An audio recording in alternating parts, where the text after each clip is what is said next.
Hello and welcome back to Kryptonite-Calv. Today we're going to be taking a look at the Robin figure as part of the Batman Returns toy line from Kenner. Woo! Let's get started!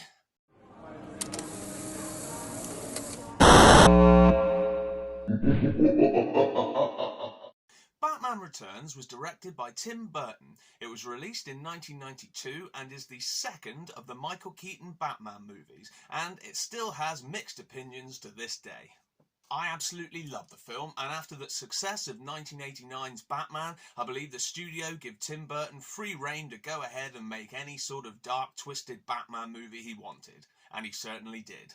I did mention this in one of my previous videos, but there was tremendous backlash to Batman Returns, as due to a tie-in with McDonald's, there were Happy Meal toys featuring some of the characters from the movie, and this led parents to believe that this was a movie for children, which it very much isn't. There's plenty of violence and sexual references, and parents were furious.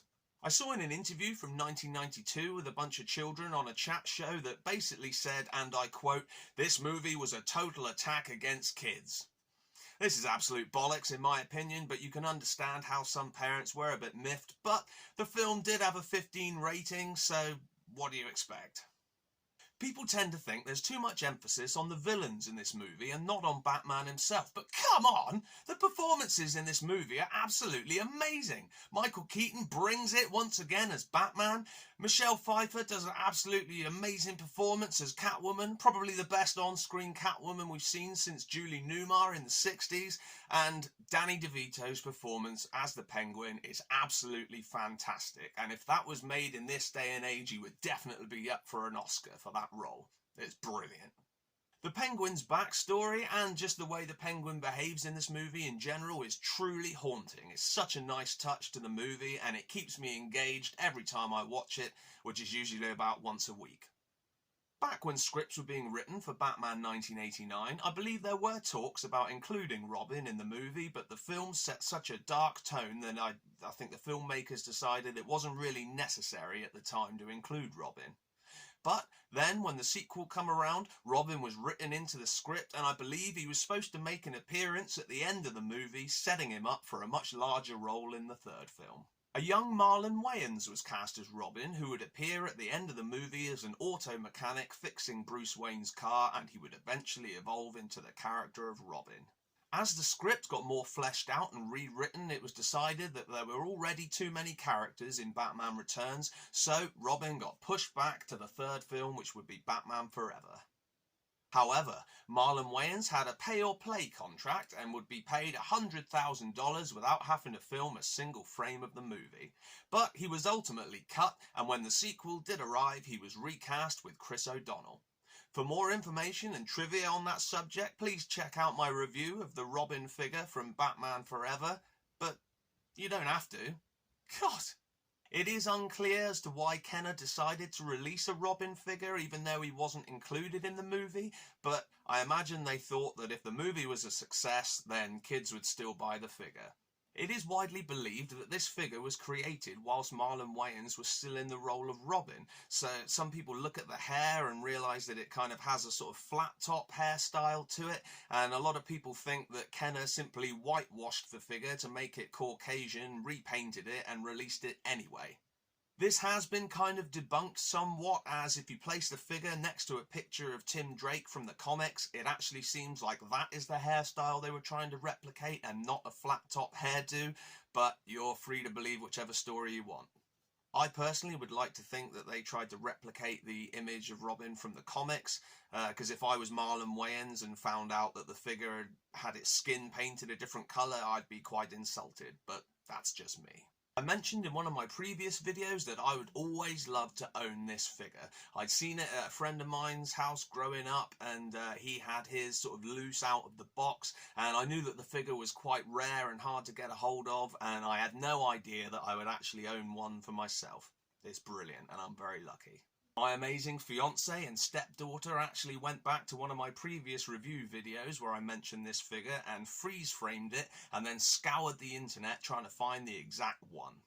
I would have been happy just getting a loose one that was covered in dust and with all the paint chipped off that had been in somebody's attic or under the bed for 10 years, but I never believed I would actually get one in the box with barely any damage, and it looks just as good as it did when it came out in '91. Brilliant.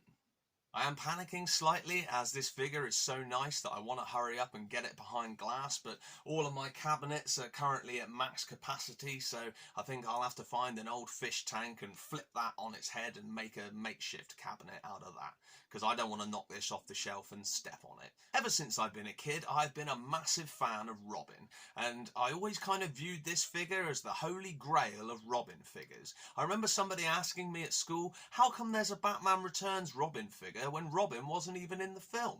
And back in the 90s, we didn't have the documentaries and the internet and all the material we have access to now, so all I could say was, do you know what? I don't know. And that's always kind of made this figure slightly mysterious to me, and I've always, that stuck with me growing up, and I've always looked at this, like I say, as the holy grail of Robin figures, and I can't believe I've finally got one. But that's enough backstory. Let's have a look at the figure. This figure has a nice amount of articulation. Like most action figures from the 90s, if you could move the arms and legs, then that was all you needed to bring your action figure scenarios to life. When I was younger, I would spend hours creating Batman playsets out of old cardboard boxes with a trapdoor cut in the top so Batman or Robin could smash down through the ceiling like in Batman '89, and I would often have a makeshift table for the villains to sit and play cards just before they were unsuspectingly pounced upon by the caped heroes. Nice. I absolutely love the presentation of figures released in the 90s, as they have the perfect combination of box art and a large window to display the figure. You can see the entire figure through the large window box, but featured above it is some fantastic box art with an illustration of Robin swinging into action with the Batman Returns logo in the top corner. Epic. This figure comes with a cloth cape, which I always prefer to a moulded plastic cape, which is a nice touch right there, and it comes included with a launching grappling hook, which is totally awesome. On the back of the figure are multiple pictures advertising which other figures you can get from the Batman Returns movie. My first Batman figure ever is featured here with the laser Batman with the grey grid pattern on his suit, which I love. Unfortunately, when I was young, I had a habit of vandalising some of my figures, and I actually bit the ears off my laser Batman to make them shorter so it would resemble Adam West. This was a choice I would come to regret almost immediately upon ruining my favourite Batman figure, but I was only 8, and when I was in my 20s I spent some hard-earned wages on a near-mint version of Laser Batman, which sits quite tidy in my cabinet. No more biting the ears off, Calvin, you douchebag. God. The body for this figure is almost identical to the Robin figure I own from the Batman animated series, which makes me wonder if that figure is just a repaint of this one with a different head, but I'm sure I'll find that out one day. Overall, I'm so pleased with this figure. It looks absolutely amazing. I can't wait to get it inside a cabinet and prevent myself from damaging it, but I certainly feel very lucky to have a family that would seek this figure out for me, so absolutely no complaints here. The holy grail of Robin figures. Awesome. And now is a bonus segment. Just thought I'd add a bonus segment, as I've been in touch with a fellow Robin collector online who has shown me his process of turning his DC Multiverse version of Tim Drake into the Marlon Wayans Robin that would have been featured in Batman Returns. His name is Vance Major Owens, and he has taken the Tim Drake figure and removed the head and replaced it with a custom sculpt of Marlon Wayans. Vance then did a great job at painting the head and attaching it to the neck of the figure. He has then reinserted it into the box and no one would ever know. Vance did a great job on this figure, and I can't wait to see some more of his awesome customizations. Nice work, Vance. Well, that's all from me for today. Thank you very much for tuning in to Kryptonite-Calv. If you've enjoyed this video, then sneak up on that like button and bat slap it right in the teeth and subscribe. That would be absolutely awesome. And I look forward to seeing you next time. Go, go, go, Robin! Go, go, go!